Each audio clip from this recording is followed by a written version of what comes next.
Anime की शुरुआत होती है जब एक आदमी अपनी बैलगाड़ी को लेके किंगडम की ओर जा रहा होता है, लेकिन तभी उस पर बहुत सारे गॉब्लिन हमला कर देते हैं। वो चिल्ला रहा होता है, कोई मेरी मदद करो मेरी। और इतने में वहां पर कुछ हंटर्स आ जाते हैं जो कि गॉब्लिन्स को हंट करते हैं। वो आदमी कहता है वॉरियर्स, मैं बच गया। हंटर्स वहां पे एक एक करके सभी गॉब्लिन्स को मार देते हैं और उसके बाद वो सबके सब किंगडम के अंदर वापस आ जाते हैं। रास्ते में जाते जाते वो लोग बात करते हैं कि अरे यार, आज तो बहुत सारे गॉब्लिन मार दिए। हाँ, वास्ते आज तो काफी अच्छा मुनाफा हुआ है, चलो जाके सब सारा पैसा बांट लेते हैं एक दूसरे में। वहीं पे खड़े होकर एक लड़का चौकीदारी कर रहा था और वो ये सब सुन रहा था। और यही हमारा इस एनीमे का मेन कैरेक्टर है जिसका नाम है फेथ, जो कि कह रहा है कि गॉब्लिन हंट मैं तो ये कभी नहीं कर सकता क्योंकि मुझे ये बेकार सी स्किल जो मिली है। एक्चुअली इस एनीमे के अंदर जो दुनिया है उसके अंदर हर बंदा अपनी स्किल्स के साथ पैदा होता है और हमारे मेन कैरेक्टर के पास जो स्किल है वो सबसे ज्यादा यूजलेस स्किल है, ग्लिटनी, जिसकी वजह से उसको हर समय भूख लगती रहती है। उसके पास कोई पावर नहीं है। वो यही कह रहा होता है कि यार गॉब्लिन हंट तो मैं कभी नहीं कर सकता, मैं बस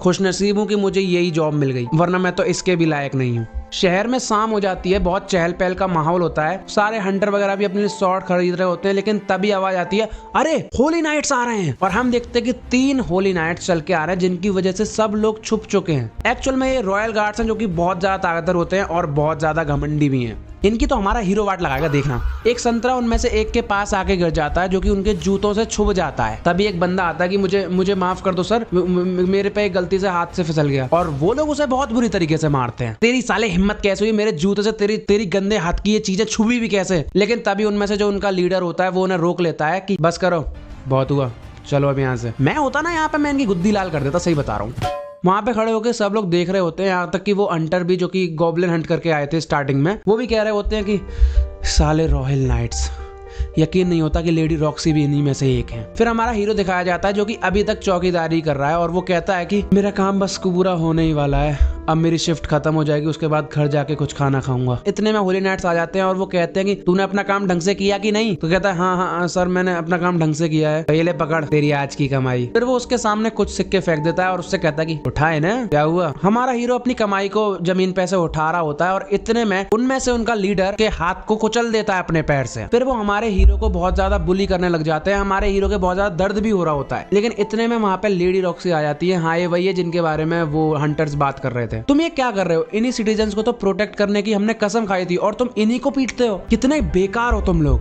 छोड़ दो उसे। फिर वो लोग वहां से चले जाते हैं और हमारी लेडी रॉक्सी हमारे हीरो की तरफ हाथ बढ़ाती है और वो कहती है क्या तुम ठीक हो फेथ। फिर वो उसकी चोटों को पहुंचने लग जाती है। हाय कितनी अच्छी लड़की है। तभी लेडी रॉक्सी कहते हैं चलो अब तुम्हारी जो ड्यूटी है वो पूरी हुई, अब यहाँ से मैं संभाल लूंगी। और फेथ अगर कभी भी ऐसा कुछ दोबारा हो तुम्हारे साथ तो प्लीज मुझे जरूर बताना। फेथ कहता है कि धन्यवाद लेडी रॉक्सी, अब मुझे जाना होगा। रात हो जाती है और हमारा हीरो बैठ के खाना खा रहा होता है और तभी वो लेडी रॉक्सी की उस बात के बारे में सोचता है कि अगर कोई भी ऐसी चीज हो दोबारा तो मुझे बताना। तो कहता है कि अगर ऐसी चीज मेरे साथ कभी होगी तो मैं लेडी रॉक्सी को खतरे में नहीं डाल सकता, हो सकता है उनकी पोस्ट भी मेरे चक्कर में खतरे में आ जाए। होटल का मालिक सामने से आता है और वो कहता है कि ओह, तो ये होली नाइट्स ने किया है। वो तीनों बहुत कमीने हैं, तुम्हें इसका कुछ करना पड़ेगा वरना तुम्हारा हाल भी वही होगा जो पुराने लड़के का हुआ था। प्रार्थना करूंगा कि तुम्हारे साथ वैसा कुछ भी ना हो। घर जाते हुए फेथ सोच रहा होता है कि ये बकवास सी मेरी स्किल, अगर आज मेरे पास ये इतनी बेकार स्किल के साथ मैं पैदा नहीं होता तो शायद मेरा ये हाल नहीं होता। काश मैं किसी अच्छी स्किल के साथ पैदा होता और लेडी रॉक्सी के साथ खड़े होकर मैं लड़ाइयाँ लड़ पाता, उन्हीं की तरह एक वॉरियर होता। बट अब मैं इसका कर क्या सकता हूँ। ये तभी हमारा हीरो ये सब सोच के जा रहा होता है, लेकिन उसे पीछे से दिखता है कि जो महल है जिसकी वो गार्ड कर रहा था और अब लेडी रॉक्सी कर रही है, उसके अंदर दीवार टाप के कुछ चोर घुस चुके हैं। वो सोचता है कि मुझे जल्दी से जाकर लेडी रॉक्सी को बताना होगा। वो भाग के जाता है और वो बताता है और लेडी रॉक्सी कहती है कि क्या तुम श्योर हो, अगर ऐसी बात है तो कोई डाउट नहीं है, क्या तुम थोड़ी देर के लिए इस गेट को गार्ड कर सकते हो, मुझे जाके उनको रोकना होगा। हमारा हीरो कहता है श्योर लेडी रॉक्सी। वो चली जाती है और हमारा हीरो चौकीदारी गेट की कर रहा होता है। लेकिन इतनी देर में वहां से एक चोर भागते हुए गेट पे आता है जो कि लेडी रॉक्सी से भागते हुए बस निकल नहीं आ रहा है, लेकिन हमारा हीरो उससे डर के भाग रहा होता है। लेडी रॉक्सी ने मुझ पर भरोसा किया कि मैं इस गेट को गार्ड करूंगा, अगर मैं अब भागा तो उनको ये प्रॉब्लम क्रिएट कर दूंगा, मुझे इसे रोकना ही होगा। और हमारा हीरो पलटता है और उसका सामना करने के लिए खड़ा होता है एंड उसके पेट में उसने भाला घुसेड़ दिया। तभी एक आवाज आती है ग्लिटनी स्किल एक्टिवेटेड। एंड एक्चुअल में हमारे हीरो की जो स्किल है वो अब जाके एक्टिवेट हुई है, जो कि इसको नहीं पता कि वो इस दुनिया की सबसे स्ट्रॉन्गेस्ट और खतरनाक स्किल है। तभी हम देखते हैं कि उस एक किल से उसके जो लेवल स्टार्टिंग में 111 थे सारे, वो बढ़कर 100 से पार हो चुके हैं सबके सब। एंड उसकी स्किल्स के अंदर एक स्किल और जुड़ी है जो कि है टेलीपैथी। हीरो कहता है कि मेरी स्किल अब एक्टिवेट हुई है। इतने में वहां से लेडी रॉक्सी निकल के आती है और वो कहती है फेथ क्या तुम ठीक हो? एंड फेथ को लेडी रॉक्सी की आवाज सुनाई पड़ती है जो कि वो दिमाग में सोच रही थी, मुझे नहीं लग रहा कि ये सही है, मुझे इसकी चिंता हो रही है। हीरो कहता है कि क्या मैं इनका दिमाग पढ़ सकता हूँ, जो कि इसकी टेलीपैथी स्किल अभी नई नई ऐड हुई है। लेडी रॉक्सी कहती है कि मुझे ये सब ऊपर जाके ऊपर सुपीरियर्स को बताना होगा, पर एक तुमने मारा, मुझे उस चीज की भी तारीफ करनी होगी। तभी हमारा हीरो कहता है कि नहीं, आप इन दोनों का क्रेडिट ले लो, क्योंकि अगर सर राफेल मतलब वो बुरा वाला जो होली नाइट का लीडर था उनको पता चला तो वो इस बात पे मुझे बहुत मारेंगे। तभी लेडी रॉक्सी कहती है कि हाँ मैं समझ गई, पर तुम्हारे बिना शायद मैं अपनी ड्यूटी को पूरी तरीके से निभा भी नहीं पाती, तो बहुत बहुत धन्यवाद इसके लिए फेथ। एंड वो कहती है कि इस चीज के लिए मुझे तुम्हें कोई इनाम तो देना ही होगा। क्या मैं तुम्हें एक परमानेंट जॉब दे सकती हूँ अपनी फैमिली के लिए? मतलब अगर तुम मेरी फैमिली हार्ट फैमिली के लिए काम करो तो? वो कहते हैं कि अगर तुम उन तीनों के लिए ही काम करते रहे तो वो तुम्हें मार देंगे, तुम्हें ये पता है। तो क्या हो अगर तुम मेरे लिए काम करो, मेरे घर में मेरे साथ रहो? हमारा हीरो खुश हो जाता है कि क्या मैं लेडी रॉक्सी के साथ काम कर सकूंगा उन्हीं के घर में? फेथ बहुत साफ दिल का, वो कहता है कि अगर मैं यहाँ से हट गया तो वो किसी और को लाएंगे और वो शायद इतना ना सह पाए जितना मैंने सहा, वो शायद मार देंगे उसे। तो कहती है तुम उसकी चिंता मत करो, मैं सुपीरियर से बात करूंगी, क्योंकि गेट को कहते हैं गार्ड करना एक होली नाइट की ड्यूटी है। हमारा हीरो लेडी रॉक्सी की बात मान जाता है और लेडी रॉक्सी कहती है कि वंडरफुल, देन कल से ही तुम मेरे घर आ जाना। फेथ उसके बाद रात को अपने घर पहुंचता है और वो जाके सोचता है अपनी स्किल के बारे में कि आखिर ये हुआ क्या, मेरी स्किल अब एक्टिवेट हुई है और ये क्या चीज है, आइडेंटिफाई और टेलीपैथी, मतलब मैं लोगों का दिमाग पढ़ सकता हूँ। हमारा हीरो कहता है अगर जो भी हुआ मुझे नहीं पता, इस लेवल के साथ मैं मॉन्स्टर्स को मार सकता हूँ, तो मुझे सबसे पहले एक तलवार खरीदनी चाहिए। और वो सुबह होते ही तलवार ढूंढने चला जाता है। लिटरली इसको एक काम मिला था हार्ट फैमिली काम करना, पर ये बंदा यहाँ तलवार ढूंढने आ गया। पीछे से दुकानदार आता है एकदम चापलूसी करते हुए और कहता है कि हाय सर क्या हुआ, बताइए आपका क्या बजट है, मैं आपको क्या दिखाऊं। उसको लगता है कि ये बहुत ज्यादा अमीर है। एंड हमारा हीरो उसको अपनी जेब में से कुछ पैसे निकाल के दिखाता है कि इतने में कुछ आएगा क्या? दुकानदार कहता है कि अरे तू तो गरीब है, बेकार मैंने तेरे पे इतना मक्खन लगाया, वहाँ इसमें तो कुछ भी नहीं आएगा, पर हाँ वहाँ भंगार पड़ा है जो मेरे किसी काम का नहीं है, तो इतने में मैं तुझे उसमें से कुछ दे सकता हूँ। 2 सिल्वर कॉइन में क्या ही आता है आजकल। लेने आ गया तलवार। हमारा हीरो थोड़ा सा दुखी हो जाता है कि अरे यार मैं एक तलवार भी नहीं खरीद सकता। देन वो उन भंगार वाली तलवारों में से कुछ देखता कि चलो कुछ ना होने से तो कुछ होना बेहतर है, इसी में से कुछ ढूंढ लेते हैं। एंड वो एक एक करके सारी तलवारों को देखता है और आइडेंटिफाई अपनी स्किल को यूज करता है। एंड उसमें उसको पता चलता है कि इनमें से कोई भी काम की नहीं है। एंड वो एक एक करके सारी तलवारों को चेक करता है और उसको उनमें से कोई भी पसंद नहीं आती सिवाय एक के। जब वो उसे चेक करता है और उसको पता चलता है कि ये गंदी है और इसको भी बिल्कुल कचरे की तरह ट्रीट किया गया है जैसे मुझे, ये और मैं बिल्कुल एक जैसे हैं, जस्ट लाइक मेरी जिंदगी बिल्कुल इस तलवार की तरह ही है। एंड तभी उसे आवाज सुनाई देती है ओ तुम। हमारा हीरो एकदम शॉक हो जाता है कि कौन बोला, ये तलवार मुझसे बात कर रही है।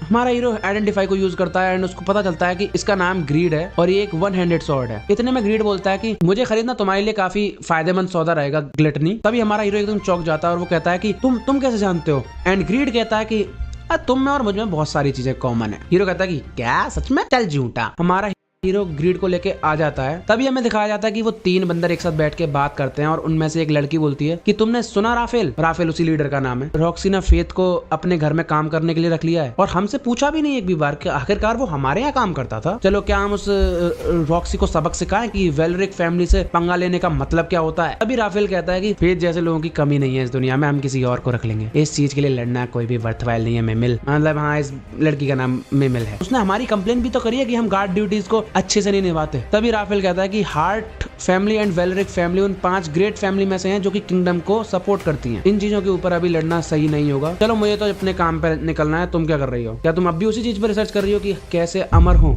फेथ ग्रीड को लेके जंगल में चला जाता है वहां पर कुछ गॉब्लिन्स को मारने, अपनी नई नई स्किल्स को टेस्ट करने के लिए। एंड ग्रीड कहता है कि वो लोग आ गए फेथ। एंड इतने में वहां से बहुत सारे गॉब्लिन्स निकल के आते हैं। अपना हीरो अपनी स्किल्स को इस्तेमाल करता है एंड इतने में उसने एक गॉब्लिन मारा और उसकी स्किल इंक्रीज हो जाती है। एंड इतने में बहुत सारे वहां पे गॉब्लिन्स आ जाते हैं जिनको वो एक एक करके मारता रहता है। ग्रीड कहता है कम से कम 100 तो होंगे। कह रहा 100? हर एक गॉब्लिन को मारते मारते उसकी पावर बढ़ती जाती है। कुछ देर में वो सारे के सारे गॉब्लिन को धीरे धीरे मार देता है। नाउ हमारे हीरो की लेवल्स देखो तुम एक बार, 1000 प्लस कर चुके हैं कहीं तो। तभी ग्रीड कहता है कि क्या कहते हैं अब तो तुम्हारा पेट भर गया होगा है ना? तो फेथ सोचता कि हाँ तुम सही कह रहे हो, आज सुबह से मुझे एक भी बार भूख नहीं लगी, ऐसा क्यों? तभी ग्रीड उसको उसकी ग्लिटनी स्किल के बारे में समझाता है कि नॉर्मली तुम्हारे लेवल बढ़ते हैं जब तुम विलन्स को मारते हो, तुम्हारा एक्सपीरियंस होता है गॉब्लिन्स और लोगों को मारते हो, तब जाकर तुम्हारे लेवल्स को बढ़ाता है। लेकिन ग्लिटनी के केस में ऐसा नहीं है। ग्लिटनी में तुम सामने वाले को मार के उसके लेवल्स को चुरा लेते हो, मतलब कि ये स्किल तुम्हारे लेवल्स को बहुत तेजी से बढ़ाएगी। अगर एक आम व्यक्ति व्यक्ति होगा तो उसका लेवल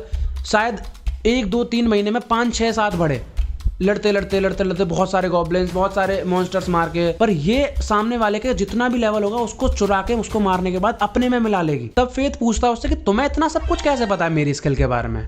एंड ग्रीड कहता है कि क्योंकि हम दोनों एक ही जैसे हैं यार, चिल मार। वहां पे जंगल के अंदर और भी हंटर आ रहे होते हैं। तभी ग्रीड कहता है कि तुम्हारी जो ग्लिटनी स्किल है तुम नहीं चाहोगे कि और लोग भी इसके बारे में पता कर लें, तो तुम्हें यहाँ से निकल लेना चाहिए। तभी फेथ कहता है कि यार कह तो सही रहा है, निकल लेते हैं हम यहाँ से। ग्रीड कहता है गधा वधा है क्या, पहले इन गॉब्लिन के कान तो सारे इकट्ठे कर ले, इसके बिना तुझे पैसे कैसे मिलेंगे। कहता है कि क्यों, इसका मतलब है मुझे हमेशा अकेले लड़ना होगा। तो कहता है तुमने अगर भी ये कह ही दिया है तो अब तुम्हारे पास मैं हूं, तो तुम अकेले तो नहीं रहे। फेथ को उन सभी गॉब्लिन्स के कानों के बदले में बहुत सारा पैसा मिल जाता है, जिससे वो बहुत खुश होता है कि आज तो अच्छी खासी कमाई हो गई। इतना पैसा उसने जिंदगी में पहली बार देखा है, जिसमें उसे 3 सिल्वर के सिक्के और 8 ब्रोंज के सिक्के मिले हैं। आज का रात का खाना तो पेट भर के हो जाएगा, मुझे मजा आ जाएगा। फेथ जा रहा होता है लेकिन गली में से एक बंदा निकलता है और वो उससे टकरा जाता है। वो बंदा कहता है कि देख के चल। उसके पीछे एक बच्ची होती है जो हीरो को छूती है और वो अपने दिमाग में सोच रही होती है मेरी मदद करो। एंड फेथ ये सब पढ़ लेता है क्योंकि उसके पास टेलीपैथी की स्किल है। तभी फेथ अपनी आइडेंटिफाई स्किल को एक्टिवेट करता है और वो सामने वाले बंदे की स्किल्स देखता है, जो कि हमारे हीरो के कंपैरिजन में तो बहुत कम थी, पर फिर भी 600 500 और 900 काफी ज्यादा थी। ग्रीड कहता है कि अब तुम क्या करोगे फेथ। तभी फेथ कहता है कि इस चीज को मैं इग्नोर नहीं कर सकता, मुझे इस बच्ची की मदद करनी होगी। एंड हम देखते हैं कि उसने उस बच्ची को एक कमरे के अंदर बंद कर रखा है जहाँ पे बहुत सारे बॉक्सेस रखे हुए हैं और उस बच्ची को बहुत ज्यादा टॉर्चर कर रहा होता है। उसे कह रहा होता है कि तुम एक अच्छा खिलौना बनोगी होली नाइट्स के लिए।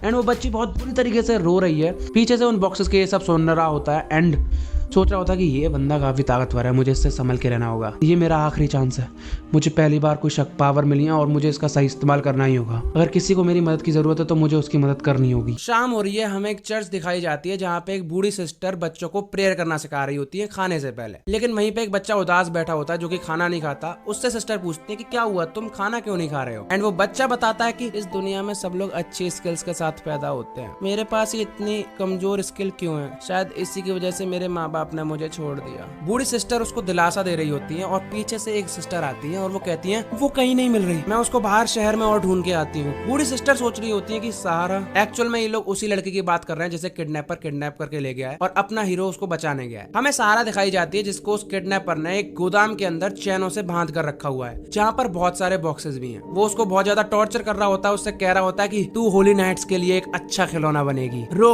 और रो। उसको इतना ज्यादा टॉर्चर करने के बाद वो बंदा थोड़ी देर के लिए वहां से चला जाता है और ये सब बॉक्स के पीछे फेथ सुन रहा था। किडनैपर के जाते ही फेथ निकल के बाहर आता है और वो उस बच्ची की चैन खोल देता है और उससे कहता है कि चलो यहाँ से भाग चलते हैं। और लेकिन बच्ची एकदम डर जाती है क्योंकि फेथ के पीछे वही किडनैपर खड़ा। अरे मैंने तो जैसे बहुत देखे हैं, जस्टिस करने वाले आ जाते हैं, बहुत जल्दी मदद करने वाले, हीरो समझते हैं खुद को, तू इस बच्ची को बचाएगा। फेथ उससे लड़ने के लिए तैयार हो जाता है। वो बंदा कहता है कि तू इस बच्ची को बचा भी लेगा और तू सोच रहा है कि तू मुझे मार भी देगा, तू अपने आप को इतना ताकतवर समझता है क्या। तभी ग्रीड जो फेथ की तलवार है वो उससे कहती है कि फेथ यही हमारा चांस है। वो खुद को बहुत ज्यादा ताकतवर और तुम्हें बहुत ज्यादा कमजोर समझ रहा है, हमें उसके इस कॉन्फिडेंस का फायदा उठाना चाहिए, तुम ऐसे दिखाओ जैसे तुम उससे डर के भाग रहे हो। एंड फेथ यही करता है, वो बच्ची को लेके पीछे की तरफ भागने लग जाता है। इस चीज से उस किडनैपर के अंदर और भी ज्यादा कॉन्फिडेंस आ जाता है और वो सोचता है कि अरे यार ये मेरा क्या बिगाड़ेगा, ये तो मुझसे डर के भाग रहा है। वो जैसे ही उन बॉक्सेस के सामने आता है तुरंत फेथ उन सभी को गिरा देता है और उनके ऊपर से कूद के उस पर अटैक करता है। लेकिन वो किडनैपर बच गया और वो समझ जाता है कि तू इतना भी कमजोर नहीं है। तभी वो अपनी स्किल को यूज करता है एंड जो की होती है शार्प एज, जिसके अंदर स्किल का यूजर अगर कोई भी अटैक करेगा वो सामने वाले के 2 बार लगेगा। एंड यही ग्रीड फेथ को बताता है कि तुम्हें उसकी तलवार के थ्रू उस पर अटैक करना होगा। एंड फेथ ऐसा ही करता है तो उसकी तलवार भी काटने के बाद वो उसको अटैक मार देता है। तभी फेथ किडनैपर से पूछता है कि बताओ किसके लिए काम कर रहे हो तुम, कौन है वो होली नाइट जो इन बच्चों को बुला रहा है। तो कहता है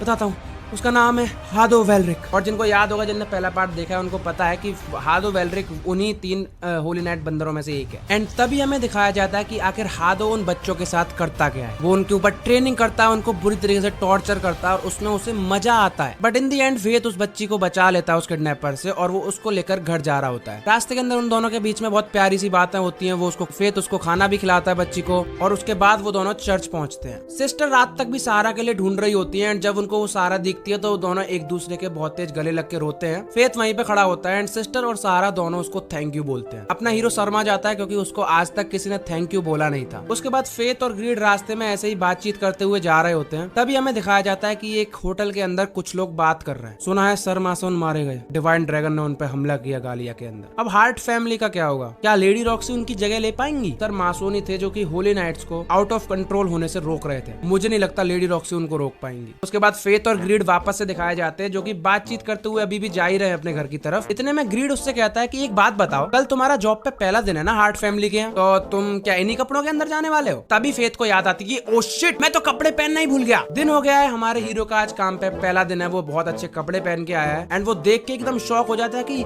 ये है होली नाइट्स का इलाका। इतने में सामने से लेडी रॉक्सी आ रही होती है एकदम खूबसूरत सी ड्रेस पहन के। वो कह रही होती है कि हाय फेथ, एंड फेथ उनको देख के बिल्कुल पागल हो जाता है और उसके मुंह से गलती से निकल जाता है, आप तो बहुत खूबसूरत हैं।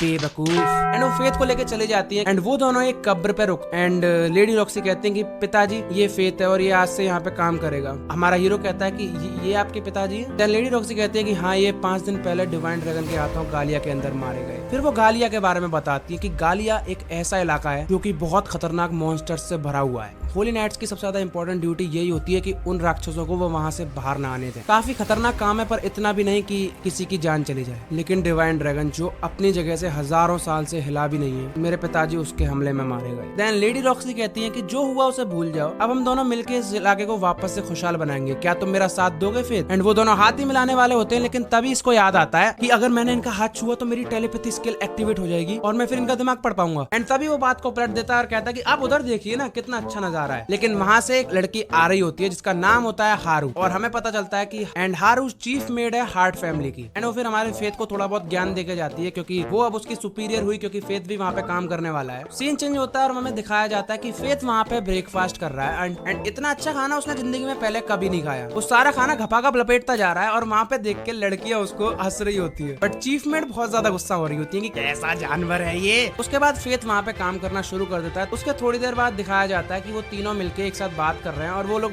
बताते हैं फेथ को। पहले तो हमें लगा था कि ये कोई पागल है जो हर समय अपनी तलवार से ही बात करता रहता है। वहाँ पर हारू आ जाती है और वो कहती है कि फेथ, तुमको लेडी रॉक्सी बुला रही है, तुम्हें अभी चलना होगा। खूबसूरत से गार्डन के अंदर लेडी रॉक्सी और फेथ मिलके चाय पी रहे होते हैं एक साथ। एंड तभी लेडी रॉक्सी उससे पूछते हैं कि तुम्हें यहाँ काम करके अच्छा तो लग रहा है ना फेथ, तुम्हें कोई दिक्कत तो नहीं हो रही? बट हमारे हीरो का उनकी बातों पे कोई ध्यान ही नहीं होता है। वो सोच रहा होता है कि मैंने इतना अच्छा खाना खाया लेकिन फिर भी मेरा पेट नहीं भरा, मुझे भूख लगती जा रही है। लेडी रॉक्सी चिल्ला के बोलती है, फेथ तुम मेरी बात सुन भी रहे हो? उसके बाद लेडी रॉक्सी कहती है कि हम दोनों मिलके इस जगह को बहुत ज्यादा खूबसूरत बना देंगे, आखिरकार तुम भी हमारी फैमिली के जैसे ही हो। एंड ये सुन के अपना हीरो बिल्कुल शर्मा जाता है कि फैमिली। फेथ कहता है कि प्लीज ऐसा मत कहिए एंड तुरंत उसको चक्कर आ जाते हैं। हमारे हीरो की आंख खुलती है जब रात हो जाती है और उसको पता चलता है कि वो अपने कमरे के अंदर है। साइड में टेबल के ऊपर एक लेटर रखा था जिसके अंदर लिखा था कि तुम कल काम पे मत आना, एक दिन का रेस्ट ले लो फेथ, जो कि लेडी रॉक्सी ने लिख के भेजा था। देन ग्रीड उसे बताता है उसकी स्किल्स का काला सच। वो कहता है कि तुम अब पूछ रहे हो, एक बार अगर ग्लिटनी स्किल को आत्माओं की भूख लग जाए तो उसको कोई नहीं रोक सकता। ये बात सच है कि जितना ज्यादा तुम मारोगे उतने ज्यादा तुम ताकतवर होते जाओगे, लेकिन ये भी सच है कि जितना तुम ज्यादा मारोगे उतनी ज्यादा तुम्हारी भूख, और ये जब तक नहीं रुकेगी जब तक तुम्हारी जिंदगी का आखिरी दिन ना हो। देन फेथ घबरा जाता है और वो पूछता है कि क्या हो अगर मैं किसी को भी ना मारूं? देन ग्रीड उसे बताता है कि तुम अपना कंट्रोल खो बैठोगे और जो भी तुम्हारे रास्ते में आएगा तुम उस सबको मार दो। एंड ग्रीड उसे बताता है कि जब तुम्हारी भूख अपनी लिमिट पे होती है तो वो तुम्हारी आंखों में दिख जाएगी। फेथ शीशे में जाके देखा और उसकी आंखें लाल हो चुकी किसी मॉन्स्टर की तरह। देन फेथ कहता है तो फिर ठीक है, चलो कुछ गॉब्लिन्स को मार के आए। एंड वो गेट के बाहर जाता है तो वहाँ पे और भी सारे हंटर्स जा रहे होते हैं मॉन्स्टर्स को मारने। वो अपना चेहरा छुपाकर जाता है ताकि कोई भी उसे पहचान ना पाए, लेकिन उन सब हंटर्स को देख के उसको उन सबको मारने का मन कर रहा था। फेथ जंगल के अंदर पहुंच जाता है और वो वहाँ पे एक एक करके सारे गॉब्लिन्स को मार देता है, लेकिन वो काफी नहीं होता उसकी अब भूख को मिटाने के लिए। तो वो कहता है ठीक है, तो चलो अब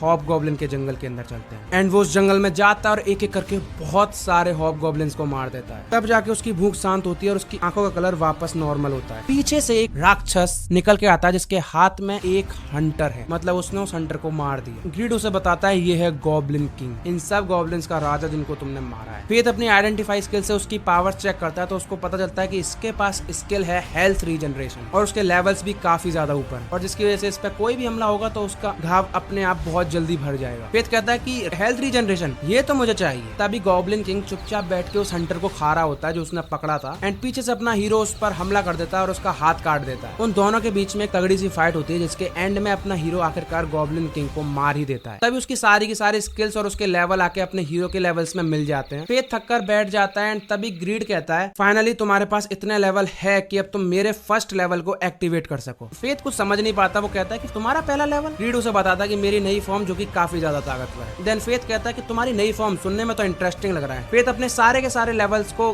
ग्रीड के अंदर ट्रांसफर कर देता है एंड उसके बाद उसकी एक नई लेवल खुल के आती है। फेथ कहता है तो ये है तुम्हारी नई पावर्स, अब मैजिक बो। एंड ग्रीड कहता है कि अगर तुमने खोल ही लिया है तो चलो इसको टेस्ट भी करके देखते हैं। एक मेहमान तुम्हें बहुत पीछे से देख रहा है तो चलो उसी पे इसका यूज करते हैं। तो फिर फेथ पूछता है कि तीर कहाँ पे है, तीर कैसे लगाऊं इसमें, ट्राई तो कर। वो अपने आप आ जाएंगे। ट्राई करता है और एक मैजिक से बना हुआ एरो उसके आगे आ जाता है। ग्रीड उसको उसकी पावर के बारे में समझाता है कि तुम चाहे आसमान में ही एम क्यों ना करो, ये अपने आप उसके अपोनेंट के ऊपर लग जाएगा। उसके बाद वो वाला गॉब्लिन भी मर जाता है। एंड देन वहाँ पे उसने जितने भी गॉब्लिन मारे थे उन सब के कान काट कर वो उस चर्च के आगे रख देता है जहाँ पे सहारा वगैरह और अनाथ बच्चे पढ़ते हैं, कि इससे वो थोड़े बहुत पैसे कमा पाएंगे। अगला दिन हो जाता है और हम देखते हैं कि एक लड़की चुपचाप महल में से भागने की कोशिश कर रही होती है। पीछे से फेथ उसे देख लेता है और वो कहता है कि रुको, कौन हो तुम? एंड वो होती है अपनी लेडी रॉक्सी जो कि चुपचाप महल में से भागने की कोशिश कर रही थी। देन फेथ कहता है कि मुझे माफ करना पर आप आज नॉर्मल दिन से काफी अलग कपड़े पहने हैं, क्या आप कहीं जा रही हैं? देन लेडी रॉक्सी कहती है कि चलो अब तुमने मुझे देख ही लिया है तो तुम्हें तो बता ही देना चाहिए, मैं शहर के अंदर जा रही हूँ एक सीक्रेट इंस्पेक्शन के लिए। छुप के जा रही थी क्योंकि अगर हारू ने मुझे ऐसे देख लिया तो वो मुझे 4 चीजें सुनाएगी। अपना हीरो की अच्छा फिर ठीक है, फिर मुझे कोई दिक्कत नहीं है, bye bye. But lady Roxy के प्लान बदल गए। वो कहती है कि एक मिनट, अब तुमने मुझे ऐसे देख लिया है तो क्यों ना मैं तुम्हें ही अपने साथ ले जाऊं, तुम अब मेरे साथ चलोगे। दोनों के दोनों शहर के अंदर पहुंच जाते हैं और लेडी रॉक्सी शहर के अंदर पहुंच के बहुत ज्यादा खुश होती है। फेथ कहता है कि लेडी रॉक्सी प्लीज थोड़ा संभल के चलिए, और इतने में ग्रीड बोलता है कि अबे गधे, अगर तू उन्हें लेडी रॉक्सी कह के बुलाएगा तो फिर सब पहचान लेंगे। यही सेम बात थोड़ी देर बाद लेडी रॉक्सी कहती है कि सब लोग मुझे पहचान लेंगे अगर तुम मुझे रॉक्सी बोलोगे। ओ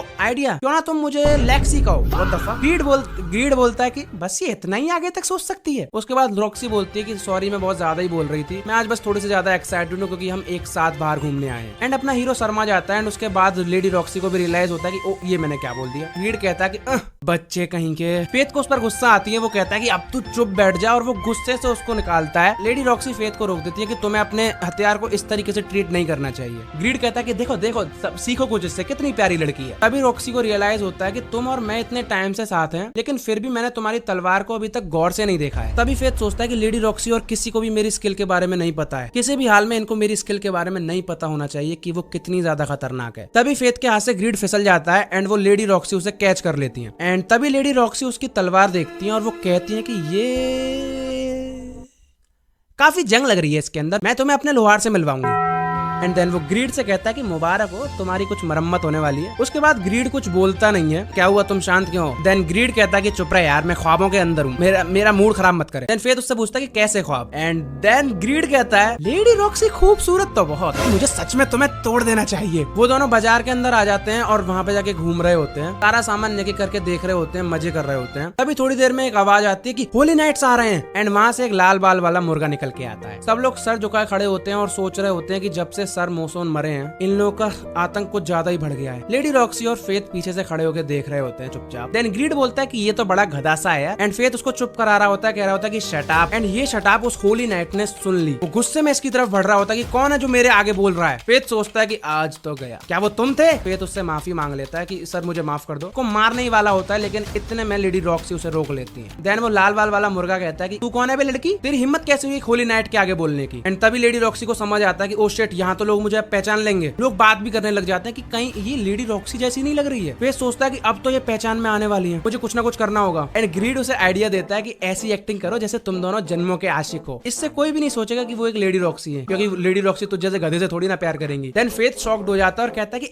आशिकों की तरह एक्टिंग, ये चीज रॉक्सी सुन लेती है और वो कहती है कि अच्छा आइडिया है। एंड वो दोनों एक लवर्स की तरह एक्टिंग करना शुरू कर देते हैं। लेडी रॉक्सी कहती है कि मैंने तुम्हारे लिए सुबह सुबह खाना बनाया था और तुमने वो ब्रेकफास्ट क्यों नहीं किया? फेथ कहता है कि वो बहुत ज्यादा खूबसूरत खूबसूरत था, बहुत ज्यादा टेस्टी लग रहा था खाने के, मैं उसको खा के उसको खत्म नहीं करना चाह रहा था। अगली बार से मैं फिर नहीं बनाऊंगी अगर तुम नहीं खाओगे। तो वो कहता कि सॉरी, एंड ग्रीड बोल रहा होता है कि कितनी क्रिंज एक्टिंग है। और उसके बाद वो लाल मुर्गे से माफी मांगते हैं कि मुझे माफ करना, अगली बार वो खाना खा लेगा, हम यहाँ से चलते हैं। जैसा सोचा था वैसा ही हुआ, लोग सोचने लग जाते हैं कि ये लेडी रॉक्सी नहीं हो सकती। वो दोनों भाग के एक जगह पे जाके छुप जाते हैं और इतने ज्यादा करीब खड़े होते हैं कि अपने हीरो को तो एकदम शर्म ही आ गई। उन दोनों के छुपने से उसकी टेलीपैथी स्किल एक्टिवेट हो जाती है और वो लेडी रॉक्सी का दिमाग पढ़ रहा होता है, जिसमें वो सोच रही होती है कि मैंने कभी किसी लड़के को इतने करीब से नहीं छुआ, मेरा दिल धड़क रहा है बहुत तेज। उसके बाद वो फिर से उस शहर में दूसरी जगह पे घूमने लग जाते हैं एंड उसके बाद लेडी रॉक्सी एक ज्वेलरी शॉप के ऊपर रुक जाती है एंड वो कहती है कि आखिरकार मैं हूँ तो एक लड़की, ऑफ कोर्स मुझे ये सब चीजें बहुत ज्यादा पसंद है। एंड वहाँ पे बहुत सारे खूबसूरत नेकलेस और अंगूठी वगैरह रखी हुई होती है, जिनको देख के लेडी रॉक्सी का उन्हें खरीदने का मन करता है। एंड बगल में कुछ पत्थर भी रखे थे, क्या ये भी जेम्स है? वो कहता है कि नहीं, ये सिर्फ पत्थर है जिनके अंदर जेम्स निकलते हैं, किसी पत्थर के अंदर जेम्स हैं तो किसी के अंदर नहीं। अगर तुम्हें अपना लक टेस्ट करना है तो 10 रुपए का एक है, तुम कर सकते हो। एंड अपना हीरो कहता है कि मेरे पास आइडेंटिफाई स्किल है, मैं 1 सेकंड में बता सकता हूँ कौन से वाले के अंदर पत्थर है और कौन से वाले के नहीं। लेकिन उनमें से एक नेकलेस लेडी रॉक्सी को बहुत ज्यादा पसंद आता है, जो कि होता है ब्लू कलर के जेम्स से बना हुआ। उसको देखने के बाद लेडी रॉक्सी उसे वापस रख देती, लेडी रॉक्सी उसको रखकर चली जाती है। वो दोनों वापस से शहर के अंदर ऐसे ही घूम रहे होते हैं बातचीत करते हुए, और तभी उन्हें दिखता है कि सामने से कुछ लोग आ रहे हैं जो कि बातचीत कर रहे होते हैं। क्या तुमने उस गॉब्लिन हंटर के बारे में सुना जो कि रात को सारे गॉब्लिन्स को मार देता है? फिर दूसरा बंदा बोलता है कि मैंने तो सुना है वो कोई राक्षस है। तभी फेथ सोचता है तो ये सोचते हैं मेरे बारे में लोग। फिर पीछे से लेडी रॉक्सी आती है और उन आदमियों से पूछती है कि क्या तुम मुझे इस इंसान के बारे में और बता सकते हो, ये मॉन्स्टर जो घूम रहा है? देन वो दोनों कहते हैं कि हमें ज्यादा तो नहीं पता, तुम्हें किसी वॉरियर से पूछना चाहिए इस चीज के बारे में। देन फेथ लेडी रॉक्सी से कहता है कि क्या आप इसलिए इंस्पेक्शन के ऊपर आई थी? तभी लेडी रॉक्सी उसे बताती है कि हाँ मेरा असली मकसद यही है कि मुझे उस मॉन्स्टर के बारे में जानना है। देन फेथ और लेडी रॉक्सी उस पुराने होटल में जाती है जहाँ पे फेथ पहले खाना खाया करता था जब वो गरीब था। वो लोग एक कुर्सी पे बैठने वाले होते हैं और तभी होटल का मालिक कहता है कि तुम वहां नहीं बैठ सकते, वो मेरे एक रेगुलर कस्टमर के लिए जो कुछ ही दिन पहले मर चुका है, तो मैं उसकी याद में वो सीट को खाली रखा। असल में ये फेथ की बात कर रहा है क्योंकि बहुत टाइम से फेथ ने उसकी दुकान पे आना बंद कर दिया है। तभी वो फेथ की तरफ देखता है और कहता है फेथ तुम जिंदा हो?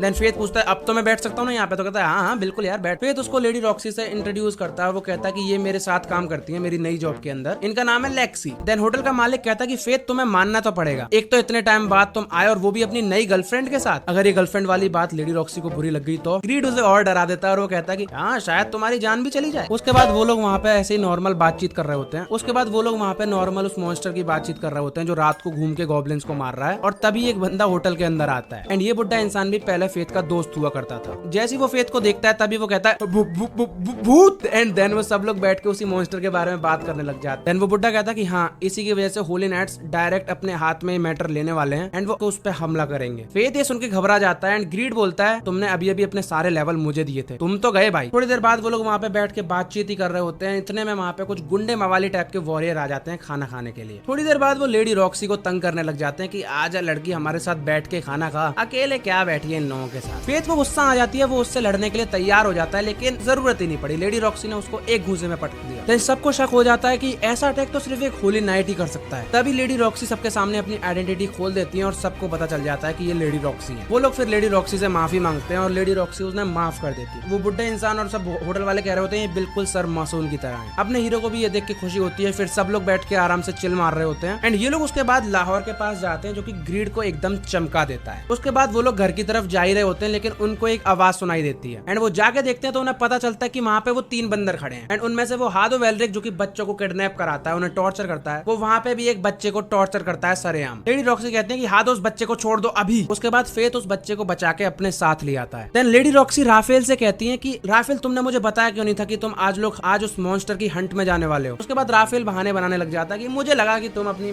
पापा के गम में बैठी होगी तो इसलिए मैंने तुम्हें बताया नहीं। और हमारा हीरो इस बार उनसे बिल्कुल भी नहीं डरता है। इस चीज को देख के उस हादो को गुस्सा आ जाती है। वो कहता है कि क्यों बे आंख किसे दिखा रहा है? देन राफेल कहता है कि छोड़ो उसे हादो। उसके बाद लेडी रॉक्सी एंड फेथ दोनों उसको बच्चे को उसके माँ बाप के पास पहुंचाने की कोशिश करते हैं। वो उसको सब जगह ढूंढते हैं, वो उस बच्चे को घुमाते हैं फिराते हैं, उसको खाना खिलाते हैं। लेकिन तभी फेथ को याद आता है कि आज से 5 साल पहले जब मैंने लेडी रॉक्सी को पहली बार देखा था, जब मैं भूखा घूम रहा था और उन्होंने मुझे खाना खिलाया था। शाम हो जाती है, वो उसकी माँ को ढूंढ रहे होते हैं लेकिन अब फेथ कहता है कि मुझे नहीं लगता कि आज हम उन्हें ढूंढ पाएंगे। बच्चा रोने लग जाता है। तभी उसकी माँ सामने से आ रही होती है, वो कह रही होती है लियो। एंड फाइनली वो बच्चा अपनी माँ से मिल जाता है। उसके बाद दोनों के दोनों घर पहुंचते हैं और हारू से इन दोनों को बहुत ज्यादा डांट पड़ती है। सुबह हो जाती है, लेडी रॉक्सी और फेथ बैठ के चाय पी रहे होते हैं एंड फेथ लेडी रॉक्सी को एक गिफ्ट देता है जो कि होता है वही पत्थर जिसके अंदर जेम्स निकलते हैं। फेथ कहता है कि मैंने कोशिश तो की थी कि जो जेम तुम्हें पसंद आया था नीले रंग का, मैं वही तुम्हें लाके दे दूं, बट मेरे पास इतने पैसे नहीं थे। लेडी रॉक्सी कहती है कोई बात नहीं, मेरे लिए यही बहुत बड़ी बात जाते हैं। देन वो उस पत्थर को अपने हाथों से ही तोड़ देती हैं एंड उसके अंदर वही नीले कलर का जेम निकलता है। ग्रीड कहता है कि साले चीटर, तूने अपनी आइडेंटिफाई स्किल यूज करके इसको ढूंढा था ना। फेथ कहता है कि चुप रह। उसके बाद हमें दिखाया जाता है कि एक अंधेरे रूम के अंदर सारे के सारे होली नाइट्स मिलके मीटिंग कर रहे हैं, जिसमें राफेल कहता है कि अब हमें बातचीत कर लेनी चाहिए